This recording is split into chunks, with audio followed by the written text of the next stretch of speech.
Okay, great. We'll go ahead and get started. Good morning, everyone, and welcome to today's virtual event. I hope everyone is doing well. I am Iris Wilbur-Glick. I'm VP of Public Policy and External Affairs at Greater Louisville, Inc., your Metro Chamber of Commerce. So thanks again for joining us.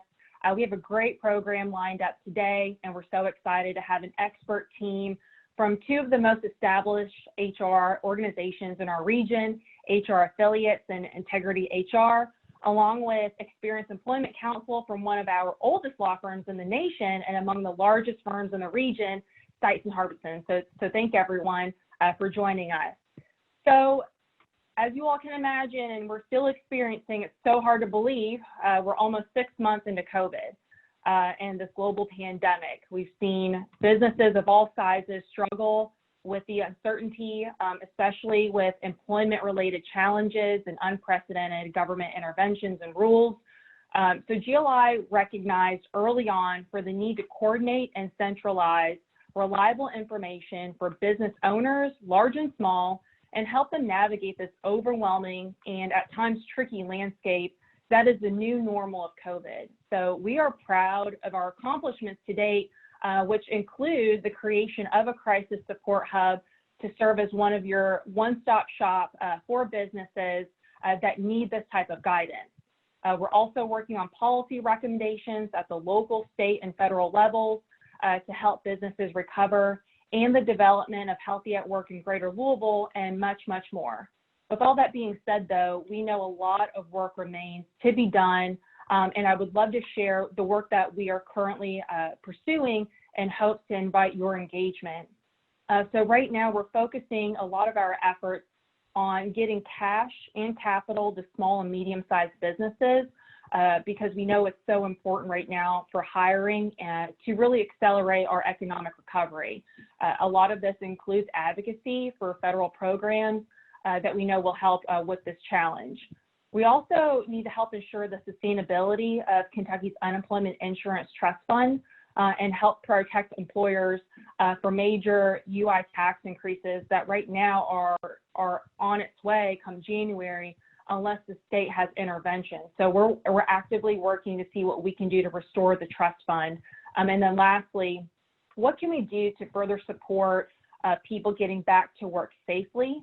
And so this means obviously, support for mask wearing, advocacy for legal liability protections for employers and businesses, and other bold actions like stabilizing our child care system. So that's a lot of information.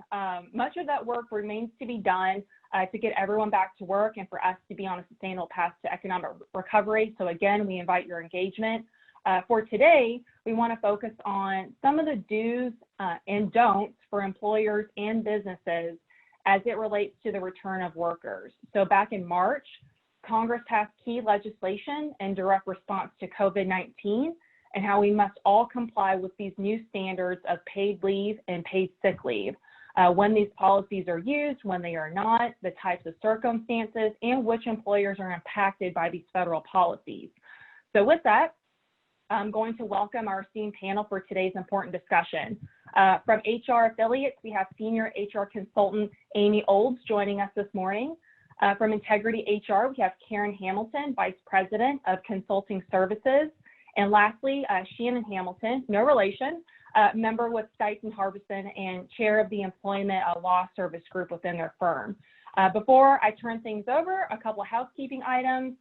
After today's discussion, we will be taking questions from you. So please utilize the chat feature located at the bottom of your screen.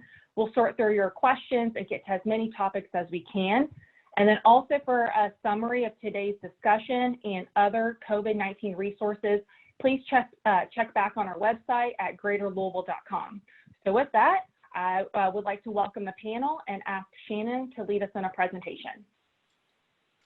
Great. Thank you so much, Iris. Appreciate the invite and appreciate you all joining us today. I am going to be doing a little overview and update of the terms of the FFCRA that was enacted in March, becoming effective April 1st. I'm assuming that most people that are here are aware that they may or may not be covered under this. So I'm going to go through the first slides pretty quickly, and then move on to the current update and the current issues that we're seeing. If at the end of the presentation or at the end of the webinar you need more information about whether or not you are actually covered, please feel free to reach out via the chat, and we will be sure to assist you.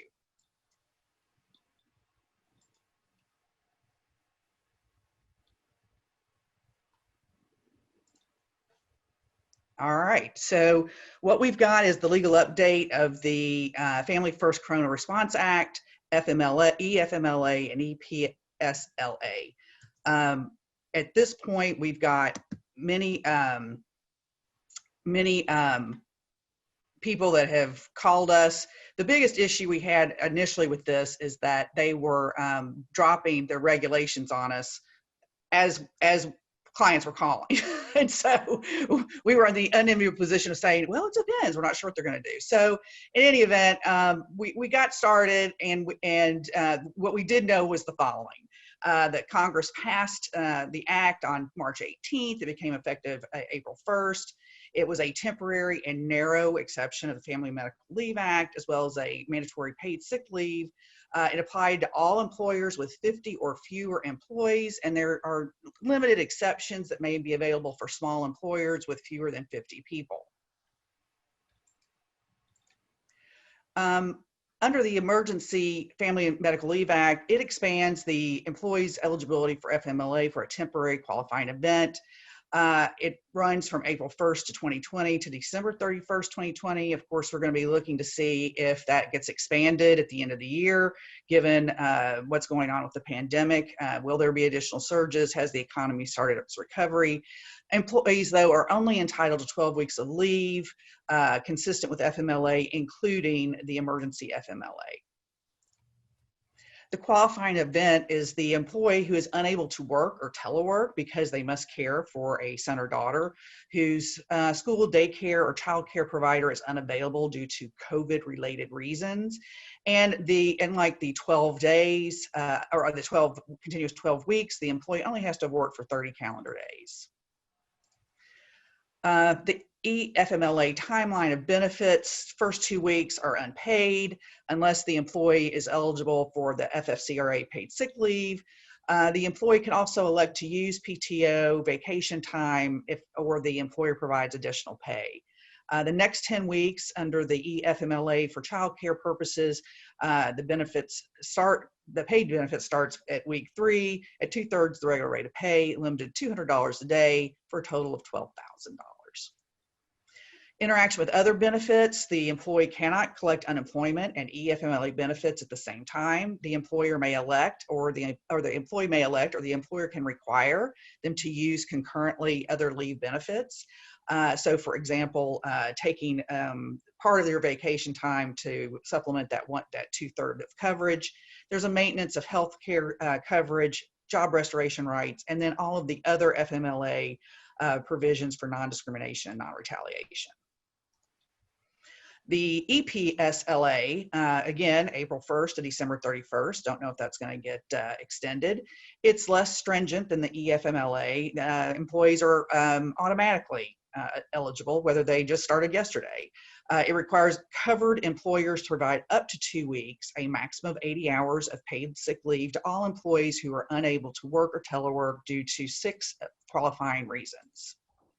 The first one is subject to a federal, state, or local quarantine or isolation order. And before the guidance came out, we were all pulling our hair out saying, well, is a stay-at-home mandate covered?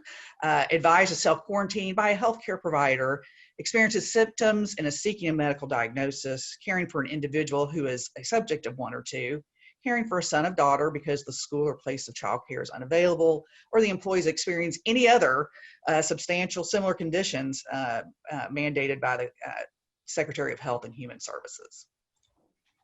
The EPSLA, again, is up to 20 hours of maximum over 2-hour work week. The EFMLA is 12-hour work weeks and 12-month period, 2 unpaid weeks and 10 paid weeks. Closures, furloughs, and reduced hours. Employees under the current regulations are not entitled to take paid sick leave under the FFCRA if their employer has closed, if they have been put on furlough, or they have reduced hours. They may be qualified to receive paid leave for qualifying conditions if they return back to work and they're immediately eligible for unemployment benefits.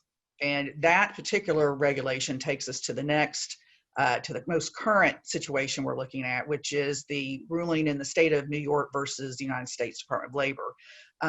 In early August, the United States District Court in New York issued an opinion that basically invalidated several provisions. But it's very interesting the reason they invalidated them. The state of New York brought the suit under the Federal Administration Procedure Act, arguing that several of those features were not, did not have the authority, the DOL did not, in terms of promulgating their regulations.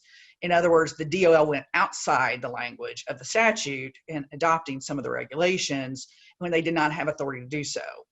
So really, this is it's a procedural issue from the standpoint of view of it's not invalid because of a constitutional issue. It's invalid because of the procedures that the DOL apparently did not follow.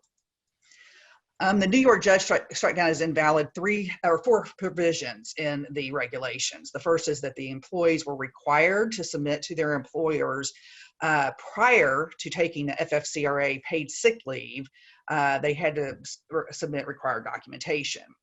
The reason the court struck that provision down, he said that the plain language of the statute provided that the employee shall provide the employer with such notice of leave as practicable. And the issue there is if somebody has been quarantined by their doctor or they have symptoms, they don't want them interacting with their employer in person. They want them to go home and isolate.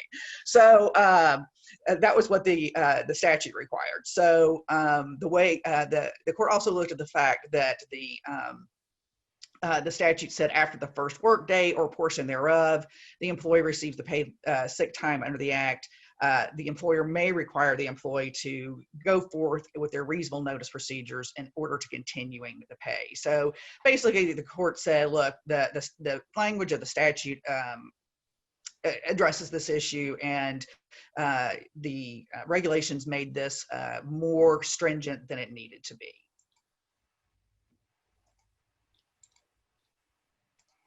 The next issue that the court struck down was intermittent leave is available only if the employer consents to such intermittent leave.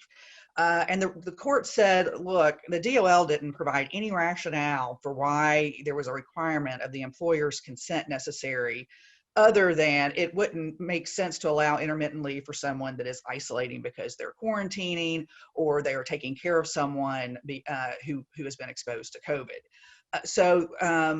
The fact that the DOL didn't provide any additional rationale for this requirement, the court said that's excessive use of its power. So the court limited, if a court's ruling is upheld, either by appeal or addressed in the current DOL revisions, employees may have the right to take intermittent leave in a situation where health and safety is not at risk, and such as the leave for the child care due to the pandemic or the closing of schools. The third, FFCRA benefits are available only if work is available and employees can't do it due to a qualifying reason. If the employer is shut down, the employee is furloughed, or cannot telework, the FFCRA benefits are not available. This was very interesting to me, as probably only a lawyer reading a case law would be. The DOL provided an inadequate explanation for making this requirement, which was not addressed specifically in the statutory language.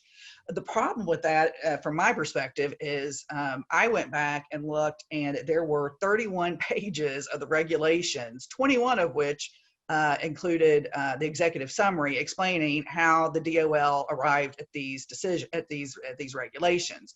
So I'm not sure exactly what the court was seeing there when it said there was an inadequate explanation, other than the court was saying, look, this is a COVID crisis, and the point of the FFCRA was to provide as many benefits as possible to people who were being impacted and whose workplace were being impacted. So we'll see what happens with the revised rule. The fourth provision that was struck down was the definition of healthcare worker.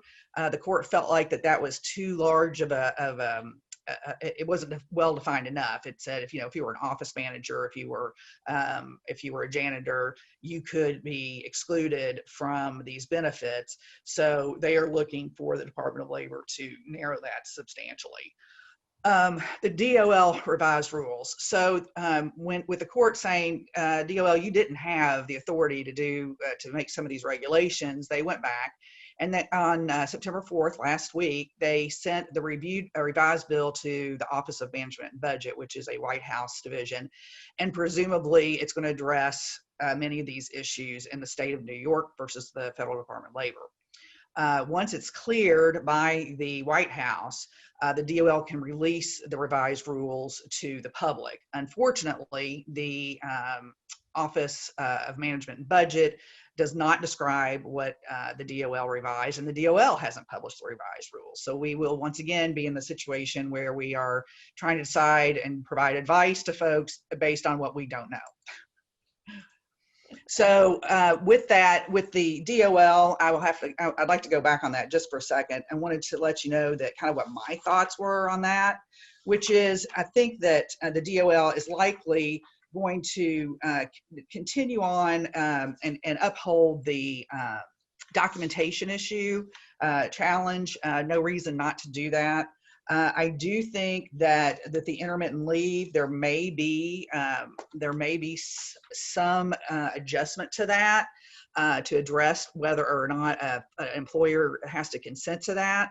The Department of Labor, it seemed to me when they first put out the regulations, was really trying hard to integrate the current FMLA regulations with these new regulations. And under the new regulations, the current FMLA regulations, people are entitled to intermittent leave if it's certified for that, but that's a little different situation. That's if a physical need requires it. So in terms of their health condition. So I think it'll be interesting to see what they end up doing with that intermittent leave. I think as a practical matter, most of my clients are allowing intermittent leave because they want their employees to work some. And so again, it'll just be interesting to see what they come up with. And then finally, on the Department of Labor closure issue, they've got a real issue with that with the court and the Department of Labor, because there's issues are if they allow people the benefits while they're on furlough, which means they are eligible for paid, let's say, childcare leave. We've had 6 months of this where employers have made business plans, budgets, et cetera, based on not providing those types of benefits, which will have a significant financial impact to that business. Also, they could make that change, but make it not retroactive, but only prospective. Or they may do what the court explained that they need to do, which was give a better rationale as to why they made the decision that the business had to be open or the employee had to be available for work in order to get these benefits. But in the meantime, we're not really sure exactly the timing of this. Suspect it will be in the next couple of weeks. The question we get is, well, do I have to follow the ruling, or do I follow the current regulations? It depends on your threshold, pain risk threshold or risk threshold. I think I would hold off on making a change on the last issue and maybe do the intermittent and the documentation, but hold and see what the Department of Labor is going to come up with on the issue of the needing to be working in order to be qualified for those benefits. Took a look at the COVID-related lawsuits, and Littler Mendelson did a survey, and according to a recent Law 360 article, there have been approximately 600 lawsuits filed since March 12th against employers who've taken steps to deal with COVID-19 issues. approximately 70 of those are class actions. What we looked at was what they broke them down or four types of things. Retaliation claims are big, requesting FFCRA benefits. And that would not be surprising. I think one thing we need to point out to people also is that under the FFCRA, it is a Fair Labor Standards Act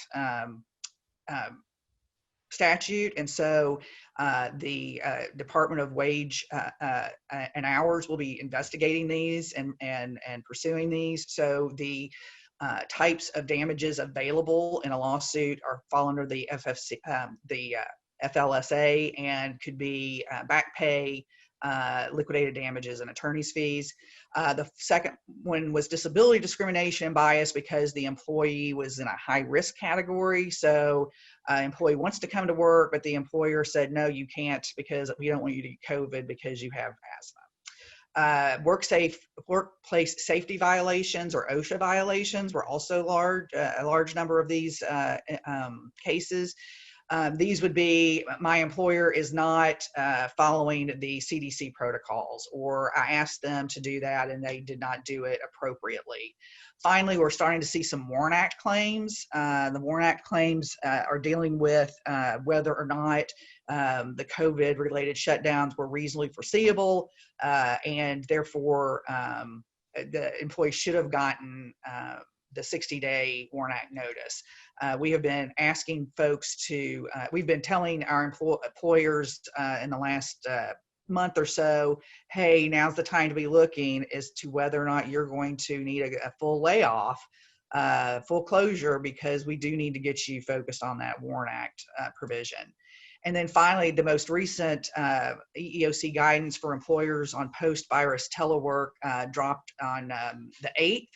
And what it did was it basically said, okay, employers, you're not required to always provide a telework as a reasonable accommodation from here on out for a disability claim.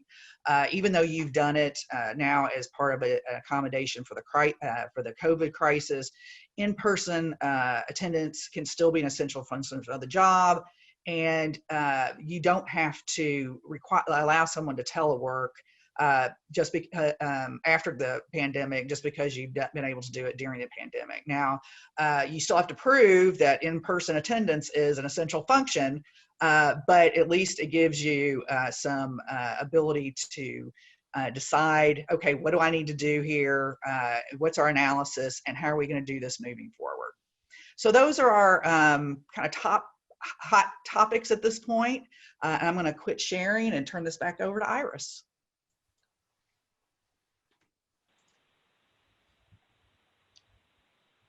Okay, wonderful. Well, we covered a lot of ground there. And so I want to kind of remind some housekeeping. We're going to open this up for discussion so we can get our other panelists engaged and provide their perspectives as they've been working with their clients on all these tricky matters. And so again, friendly reminder to utilize the chat feature located at the bottom of your screen. Fortunately, we had quite a bit of pre-submitted questions. Just to kind of jumpstart. And so as you all are formulating your questions in the chat box, we'll go ahead and get started. And so I'm going to direct these questions broadly. And so we'll just go around the horn. If anyone wants to jump in, Karen, Shannon, Amy, we'll just kind of see where the conversation goes. But particularly the last point you just made, Shannon, about the in-person, employers saying that, that could, that moving forward as an essential function, how that is not going to be a requirement for employers to offer if it is an essential function of a position. But, that was based on sort of the crisis, right? And as states have declared, emergencies or, special orders. So how would federal regulations and standards reflect each state? And so hypothetically, if Ohio decides we're no longer in a pandemic, is that the trigger that allows employers to kind of move on and require the in-person if that is part of their essential function as in their job? It could be. It could be. Now, the employers are allowed a wide range of when they want to open up and reopen. But yes, you could have an employer say, well, the state has now said we don't have to work at home. We're now expecting everyone to come in. We've actually kind of had that in Kentucky earlier this year, and it didn't go well. People were like, "Yeah, I don't want to come in. I'm too scared to come in." And so, really, what has ended up happening is that what we're seeing is a lot of the industrial employers are at the 50% if they're not an essential company, but the office white collar group is still working from home primarily, and very few people are going in on a regular basis, like every day, every week, unless they just want to. And I'd like to add, some of my clients actually are kind of pushing for the 50%. I have some clients in sectors that are aligned with maybe, our tourism or our government, or they kind of want to make this image like we're back to work, so let's get back to business to kind of generate that. So in that case, we decided to kind of set forth a message that, in this case, we did alternating weeks. They have an A team, a B team, 50% capacity. We created a safety plan, that outlined how we were going to keep the employees safe at work. So if there were questions, and then we kind of added a small disclaimer: if you have any concerns, contact HR. And then we took those concerns in the form of accommodations and strictly looked at healthcare issues and childcare issues, and it's worked really well. Yeah, and I would chime in with Amy, because I think that this is a great opportunity for employers to do this with not only trying to get some of our workforce back in place, but also as a way to re-engage or engage employees. So having employees have that opportunity to have that A shift or B shift, or 3 days this week, 2 days next week, alternating, schedule, allows them to slowly get comfortable with coming back into work. Because I think that people have this fear, and rightly so. We don't know what this is, but I think we can leverage this as also an engagement tool to have that that dialogue with our employees, to say, we want to make this work for you, but we also need to make it work for us as an employer. So let's figure this out together, and have that asterisk, any concerns, please contact Human Resources, because again, we can't plan for every individual situation, but trying to get people back into some type of regular routine is really a positive for the workforce. Thank you all for that feedback. Kind of switching gears, hopefully not many chamber members are experiencing this, but I think it would be sort of a worthwhile conversation on this point. So what is your all's counsel and advice on the process if an employer challenges or disputes a paid leave claim? So for instance, how would you advise that business? What types of processes should they put into place? And ultimately, what should they expect if they are going to challenge a claim? Well, I would just like to say, if they're going to challenge a claim, they need to make sure their ducks are in a row. And this, because I know that we're definitely preaching, let's be fluid. And as I'm sure Shannon, has been saying, things are changing all the time. We don't know what the case law is going to look like, so we don't really have a history to expand on this. So, my recommendation, if you don't have one already, is make sure that you have a process, you have a policy for the FFCRA and the CARES Act, what the process is, what the provisions are that make you eligible. And, if we're requiring the documentation, what that documentation is, and be consistent. So that's the first thing. So I really, if you have those pieces in place, I think it'll be a lot easier to challenge something that is false, or that is not true. For example, with the school, which we may get to, in the future, but the school care, we have some school districts in Kentucky that are doing, you can opt in virtual learning or at home learning. And those parents that are choosing to keep their parents at home or their children at home aren't eligible for the FFCRA payout because they chose, their school is open. That's currently how the DOL is looking at that. So, in that case, you would challenge it and say, no, you're not eligible. But I would be really careful and make sure that you have, rather than blindly doing it or doing it for allowing one person and not allowing another, consistency in these crazy times is going to be key from a risk perspective. Consistency and documentation. Mhm. Definitely. I know for many of our clients, we implemented a kind of a different type of form to have the request, to document the requests. And I would say, and Amy, I think you probably agree, and Shannon alluded to this, that the majority of our clients are comfortable with the intermittent leave concept because it's much better to have employees working in some capacity or not.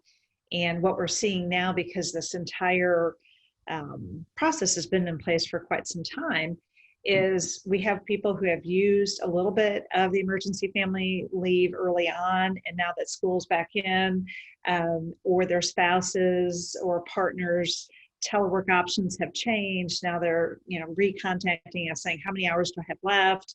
Can I do Monday and Tuesdays, and my spouse do Wednesday and Thursday? So again, that flexibility, the documentation, having those requests in writing, and that consistency is absolutely key, because I think that'll help us as an employer challenge if we see something that we need to dispute from a paid leave claim perspective. Great. Real quick, housekeeping item, and I'll turn it back over to you, Shannon. If you, those of us in attendance, if you have questions, please utilize the chat feature, and we'll get to your questions. Or if you're welcome to privately message me if you don't want to share it to the greater group here. So, Shannon, did you have something to add to the last question? Just only that what I'm starting to see is a lot of some of my clients are calling and saying, we don't mind people working at home and we want to be flexible, but we have a certain situation where the person, it's not really working well. And so that's why we want them to come back into the office and not let them be eligible for those benefits they might otherwise be eligible for. And so I just think you need to be careful. The Karen and Amy said it correctly, document, and decide, is this really the battle I want to fight right now? Because you might want to use your resources in a different way. That's so true. That's a great perspective. I mean, we're hearing from employers all the time. They're just desperately trying to do the right thing. I mean, we're trying to retain workers. We're trying to do the right thing, but it's so complicated sometimes and overwhelming, especially for our small business owners, right? I mean, they're just trying to keep the lights on. A lot of them don't have full-time legal counsel or HR professionals, on board, under a microscope looking at these policies. And so your all's feedback on these challenges are extremely helpful. Kind of going back to Amy, the example you brought up about, schools, right? So that's sort of a moving target. Most of us that reside in Jefferson County, we're closely monitoring the decisions. Will JCPS continue with NTI? We have observed some of our private school institutions kind of have that option, right? You can go in, you can go out. So with all that being said, as all K through 12 institutions are trying to decide what the future holds for online instruction or whatever hybrid model, especially where students can and or expected, required to complete assignments at home, how does the federal government view these varying circumstances for working parents? So as employers are trying to navigate this, and it is a moving target, what are some counsel and feedback you would provide to employers as they're trying to navigate this? Well, as far as Shannon may know as far as anything coming from the federal government, but the message has been clear to me from what I've seen that it's let's get everyone back to school. Let's get everyone back to school. Let's get everyone back to school. But that's just not what's happening. So I think the key is, as I stated before, is to be fluid. We are anticipating, our agency is anticipating that once the pandemic either levels out, becomes maintainable, people are going to leave organizations that did not handle this well, that were not flexible enough with their parents and with people with childcare issues, and they're going to go somewhere that will handle that well. I have, we have advised split schedules, depending on the job, let them work for early in the morning from 7 to 9. They can help their child with NTI. Maybe they can work on lunch break, and then come back on in the evening. Of course, the intermittent leave is also at play, but, just really to think outside the box. We've been talking about this with our clients for a really long time, and start to anticipate that, because I think retention issues, once the economy starts to rebound, is going to weigh heavily on how the organizations behave right now.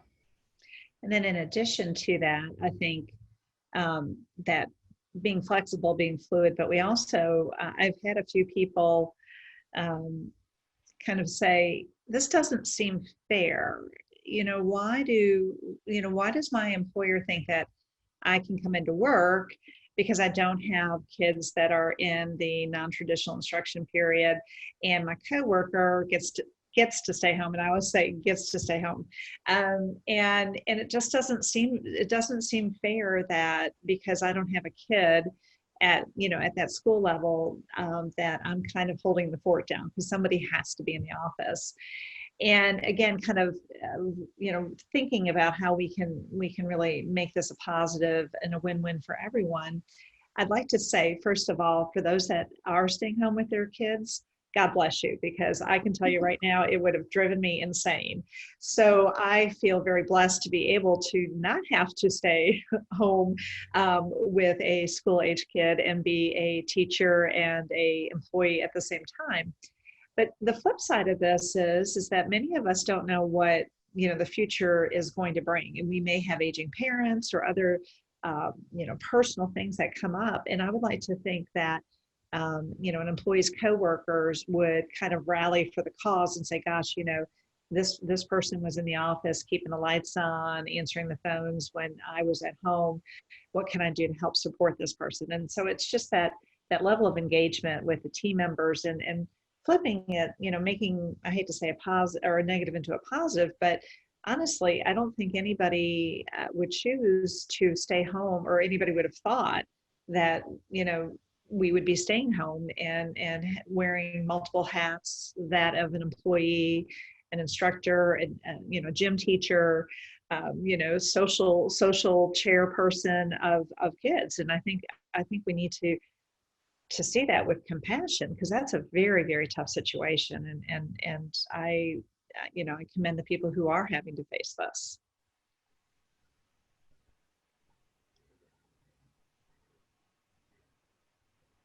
And then back to your question, Iris, which is, what is the federal government doing, et cetera? We're not really seeing a lot on that right now. What we're seeing, they're really focused on getting the second wave of the pandemic support passed.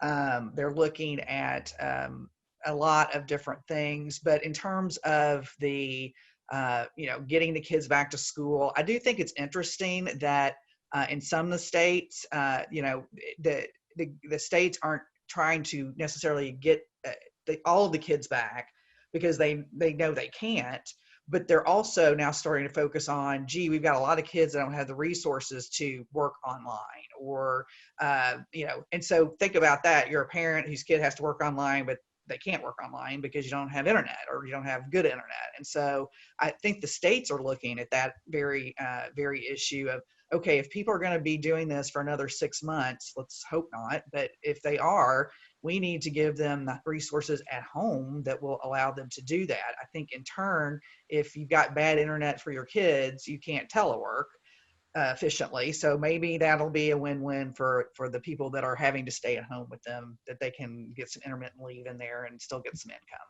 Yeah. Mm-hmm. Yes, and those of you on the line, we're closely, monitoring everything that's happening throughout the region, particularly, with JCPS. The next couple of weeks here, as they make their final determination, will they, conclude at 6 weeks for NTI, or will it continue on? We know will have tremendous impacts on our workforce, and so we'll continue to keep everyone posted as we learn more information.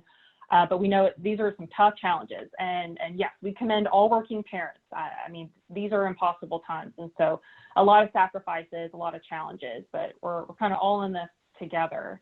Another pre-submitted question I want to make sure that we get to, we got a lot of questions, and GLI, we've been getting a lot of questions about employers that utilize seasonal employees or employees with irregular hours. So tons of questions about how do we create accommodations, what is an employer's obligation, when do certain circumstances apply to these types of employers. So one question we've received is, how do these employers calculate pay for paid sick leave or expanded family and medical leave when they have these types of workers? Well, this, Karen, if you know this off the top of your head, I actually looked at this on the DOL website because it's pretty lengthy. But I'll start off by saying that in general, whether it's seasonal or part-time, you're going to look at the average hours that they worked. And there's a 6-month look back period. So from the first day that they need to take leave, you need to go back 6 months and calculate. But how you calculate will depend on if it's a seasonal or kind of irregular employee. And you want to, and if they've worked less than 6 months, you just want to take the average of that time. Karen, if you have those calculations memorized, you're welcome to. Well, it's exactly what you said. And the other factor that has to come into this when we talk about seasonal, but also that irregular rate, is if they have commissions or any kind of piece rate, which gets even more complex. And so we have some employees that are, paid. An example would be somebody maybe in the hotel industry, and housekeeping gets paid by room rather than by hour. And so that becomes that piece rate calculation. And truly, what we've been advising clients is to really take a look at that average of the piece rate as well, because it's almost like seasonal and it's irregular pay, to say, go back 6 months if possible and average what they typically receive. And that, tends to be the best way to calculate it. And when we look at it, and I'm sure Shannon will agree with Amy and I, but we always want to look at things from what benefits the employee the best. And if we can make decisions like this, and if we can look at, is this the best way to calculate this person's available, rate of pay that would be paid through the emergency sick leave or family leave? We want to do what's the best for them. We don't want to shortchange them on this. This is a very difficult time for everyone. And again, that's a lasting impression. That goes back to what Amy was saying about employee retention. When things get back to normal, if they feel like they were, ripped off or shortchanged or something like that when they needed it the most, that's what the employee remembers, and it's really their perception. So we want to err in the favor of that calculation for the employee when we're looking at that average. Yeah, I would agree with that, Karen. And under the FMLA and under most of the regulations for the FMLA, they specify that the employer should read the regulations and the statutes that provide the most benefit to the employee. So that's one way. Another way, in looking at it, there have been mentions and you're right, Amy, with the DOL, the questions 80 through like 86 that are very complicated. And even I was an accounting major and still have trouble understanding. But they say if you are unsure, use their average scheduled time.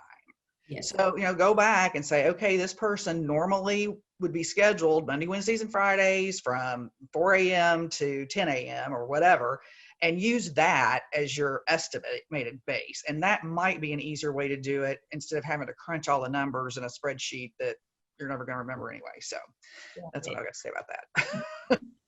So I think the answer is that there's a lot of different ways we can go about this, but that consistency and documenting how we came up with the numbers is going to be really what helps us from just a liability perspective, so that we're applying the same rules for employees, whether their seasonal or piecework and things like that across the board.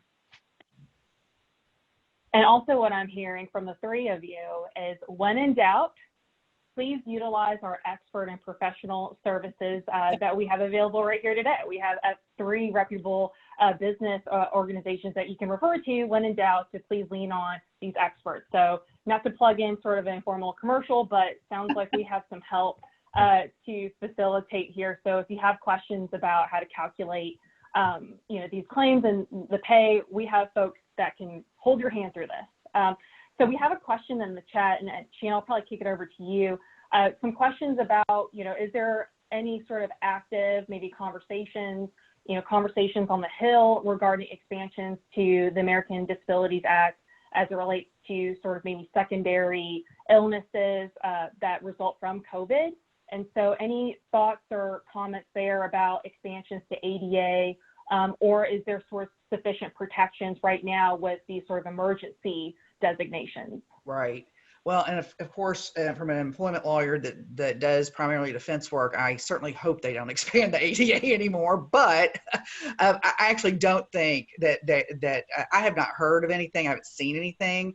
But the ADA regulations now are so broad that I feel confident that for those individuals that have lasting physical impacts from COVID-related illnesses, that those individuals are going to be likely seen as someone with a qualifying disability. I think the problem that employers are going to have, and maybe even doctors, is we don't know what the long-term conditions can be. We've heard the heart issues, we've heard breathing issues, but we've also heard, aches and pains. You've heard fever. Fatigue. Mm-hmm. Yeah, fatigue, fevers off and on. So I think that the employer is going to have to continue doing that analysis with the current regulations, but just, again, flexibility will be the key, because it may well be one of these disabilities that you can't see. You can't see it, so you're like, well, is this really correct? Is this really, do they really feel this way? And so I think you're going to have to be careful with those particular issues as you're working through those accommodations.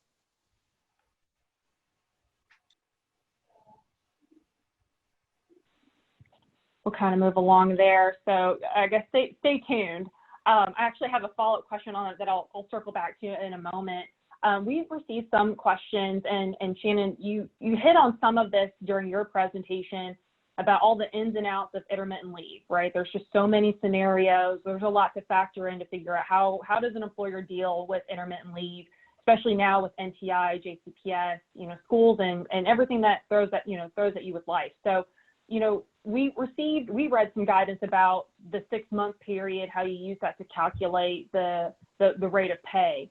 But, how does that work? Especially if the qualified paid leave is not, all consecutive. So further thoughts on how to guide employers and HR folks to navigate sort of the frequently asked questions or challenges with intermittent leave. Sure. The issue is always, okay, how much paid leave is this person allowed to receive when it says, well, they can receive up to this much per day, but they don't actually work that much per day. So, you don't want to overpay them, but you need to figure out how to make that work. So, interestingly enough, there's not a lot of guidance on it. And perhaps the DOL, if they start doing this intermittent leave is a given, will provide more information on that. But currently, in following the FMLA, the current FMLA guidance, you would calculate and provide the leave probably on a pro rata basis. You'd be doing it twice, actually. The calculation you would do is, okay, how much from a 12-week period would this person be allowed to, say, intermittent leave for your childcare? And then you would have to, on the other side, look at, well, here's the benefit they could receive. Let's prorate that and do it kind of on a dual path. So that would be a very complicated calculation as well. But I think that I think there have been enough folks that have looked at this issue at the DOL. There's probably a lot of guidance, opinion letters, and I would bet with a lot of the payroll companies, that's what we're seeing now, is that employers are now stepping back and saying, I don't have the time or the resources to do this calculation. Let me get a third-party vendor in here that can help me do all of that. So I would rely on those individuals if you have the opportunity.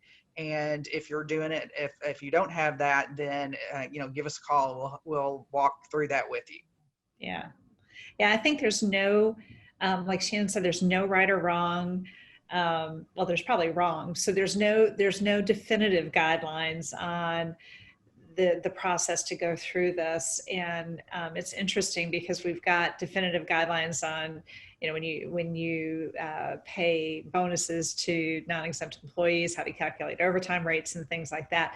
But that hasn't come through yet. And that would be something that I think is essential if this intermittent leave becomes mandatory and not optional for people. And I think, unfortunately, some companies believe it's almost too complex.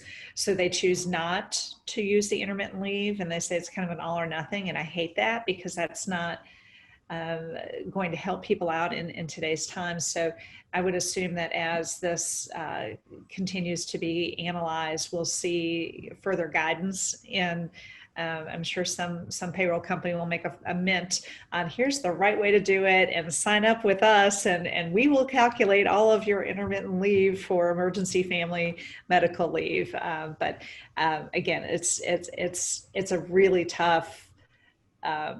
It's almost like you have to get your whiteboard out, Amy, and I'm sure you've done this before. It's like, okay, if a person leaves at this time each day, and then a train arrives and they get on the train, the old story problems. But it is a very complex question that unfortunately we don't have a definitive answer on.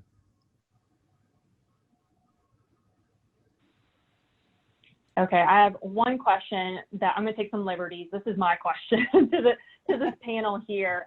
As the in-house lobbyist for our Chamber of Commerce, I'm closely monitoring what's happening in Washington, D.C. The Senate's back this week. The House is going to take some votes next week, and so I will love to ask each of you, if you can wave a magic wand and sort of force Congress to take up an issue. What would you like to see regarding clarity or changes, or maybe not even Congress? I know, Shannon, you listed a couple things that DOL needs to address, but what's left on the table that you think would best serve your clients right now? Like, what's the missing piece moving forward?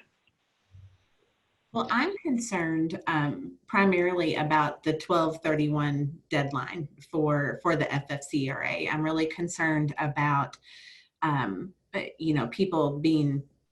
people are left hanging. We don't have any indication, at least not that I've seen, whether they're going to address that at all.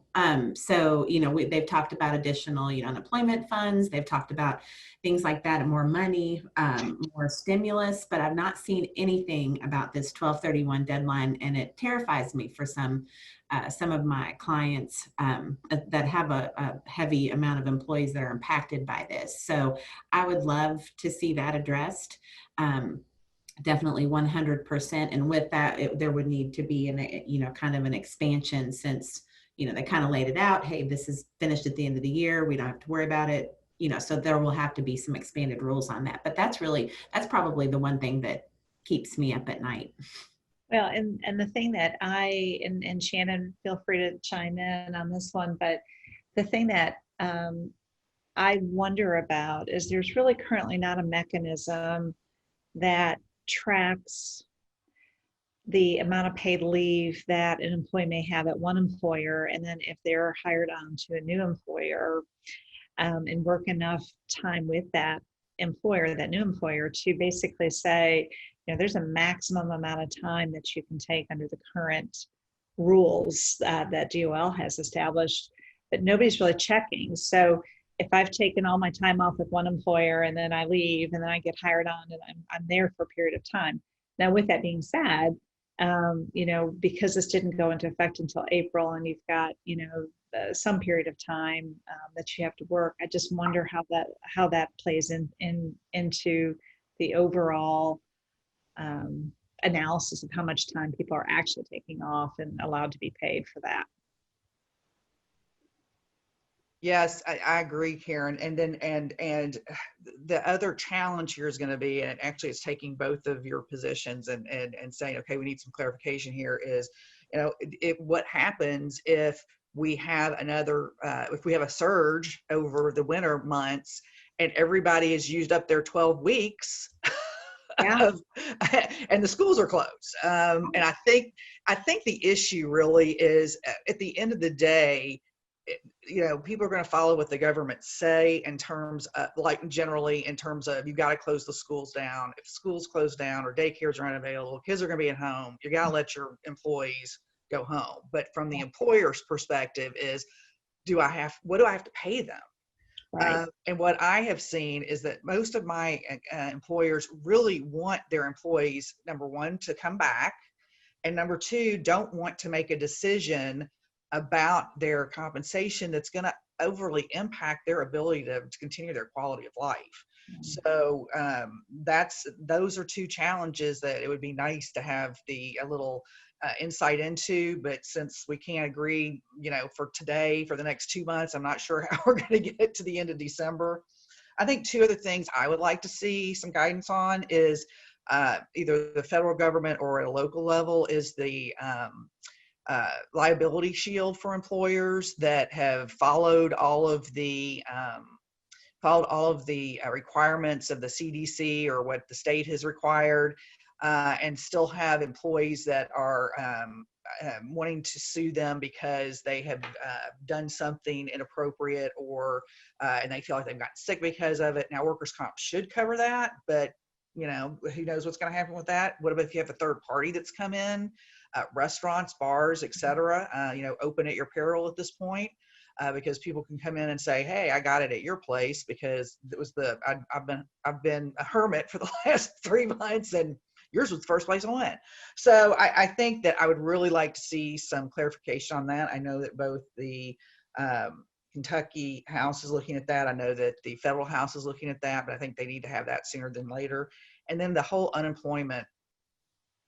Yeah. We're just gonna shake our head, go, bless its heart. It needs something. Yeah, It needs a lot of help. It's a hot mess right now. Hot mess. So, Yeah. And we all want it to work better. So we do. Absolutely. I think one of the hardest things is when people call and say, "Can you help me please get my benefits?" I've been unemployed forever. So I think that's very tough. So I agree.